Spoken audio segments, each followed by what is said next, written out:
জয় গুরু ইষ্টপ্রাণ দাদা ও মায়েরা। আজ ভাদ্র পরিক্রমার দ্বিতীয় দিন। আজ 19শে আগস্ট, পরম প্রেমময় শ্রী শ্রী ঠাকুর অনুকূলচন্দ্রের 139তম জন্ম মাসের আজ দ্বিতীয় দিন। আজ ইষ্ট প্রসঙ্গে এই কাহিনীটি জেনে নেব। ভিডিওটি লাইক করে প্রচুর শেয়ার করবেন। এবারে বিস্তারিত। শ্রী শ্রী ঠাকুরের ছোটবেলার এই কাহিনী। বয়স বাড়ার সাথে সাথে শ্রী শ্রী ঠাকুর অনুকূলচন্দ্রের দুষ্টামিও ক্রমে বাড়তে শুরু করল। একদিন ঠাকুরের দুরন্তপনার জন্য ঠাকুরের জননী মাতা মনমোহিনী দেবী একটি বাঁশের কঞ্চি নিয়ে ঠাকুরকে মারতে ছুটলেন। শ্রী শ্রী ঠাকুরও প্রাণপণে দৌড়াতে লাগলেন।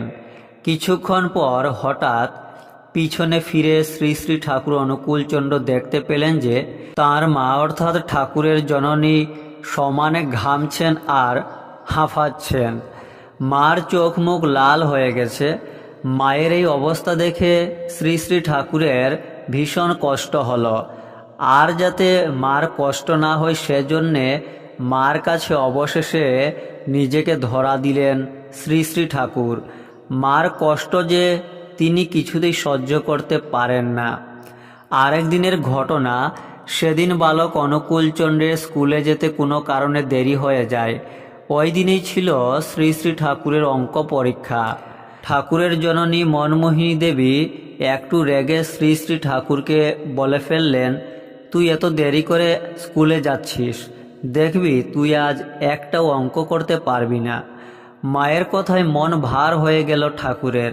স্কুলে গিয়ে প্রশ্নপত্র হাতে তুলে নিয়ে দেখেন যে তিনি সব অঙ্কই করতে পারবেন, কিন্তু সেদিন শুধু সাদা খাতা জমা দিয়ে বাড়ি ফিরলেন শ্রী শ্রী ঠাকুর অনুকূলচন্দ্র।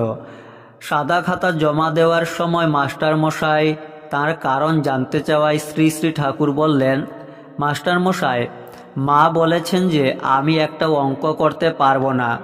আমি অঙ্ক করলে যে মায়ের কথা মিথ্যে হয়ে যাবে। মায়ের কথা মিথ্যে হতে দিতে আমি কখনো পারবো না। পরে শ্রী শ্রী ঠাকুরের জন্যে নতুন করে অঙ্ক পরীক্ষার ব্যবস্থা করেন শিক্ষকেরা এবং শ্রী শ্রী ঠাকুর অনুকূলচন্দ্র তাতে উত্তীর্ণ হন।